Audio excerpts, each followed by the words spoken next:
आणि ही 11 वर्ष पूर्ण करत असताना सरकारच्या माध्यमातून सेवा, सुशासन आणि गरीब कल्याण हा अजेंडा सातत्यानं राबवून सर्वसामान्य माणसाचं जीवनमान उंचवण्याचं काम केंद्रातल्या भारतीय जनता पार्टीच्या नेतृत्वाखालच्या सरकारनं केलं. आणि म्हणून आपल्या सर्वांपर्यंत केंद्र सरकारचं हे काम पोहोचवण्याच्यासाठी आज विशेषत्वानं आपल्यामध्ये उपस्थित असणारे भारतीय जनता पार्टीचे कार्यकारी अध्यक्ष,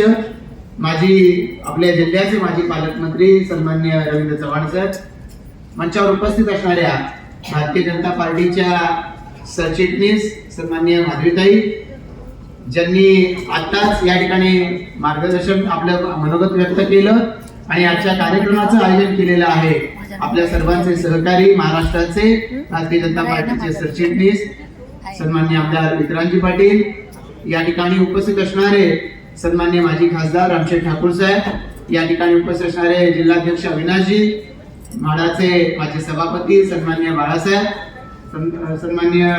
डॉक्टर घोडे साहेब, भारतीय जनता पार्टीचे या पनवेल शहर मंडळाचे अध्यक्ष सुनील झुंजाराव,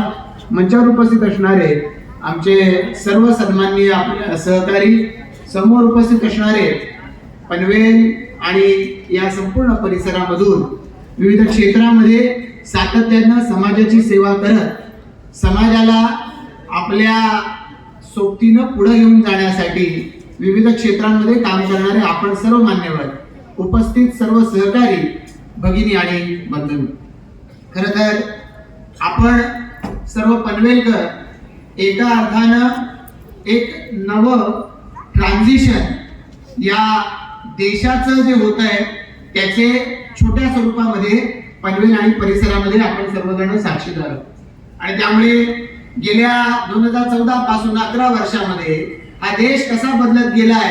हे तर आपण प्रत्यक्षरित्या देशभरामध्ये जाऊन पाहिलं असेल. प्रत्यक्षरित्या आपण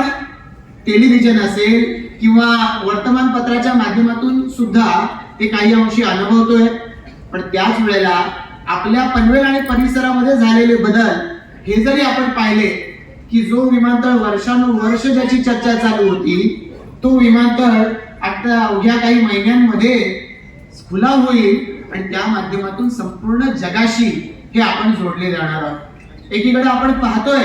की वेगवेगळ्या रस्त्यांचं जाळं या विमानतळाच्या मुळे या सगळ्या परिसरामध्ये जोडलं जात आहे. पण सगळ्यात महत्वाचं म्हणजे मुंबईला रायगड जिल्ह्याशी जोडणारा अटल सेतू बनतो काय आणि त्या माध्यमातून मुंबई आपणा सर्वांना कधी नव्हे इतकी जवळ येते काय हे सुद्धा ट्रान्झिशन आपण प्रत्यक्षरित्या रोजच्या रोज अनुभवतो आहोत. अगदी कालची बातमी आज वर्तमानपत्रात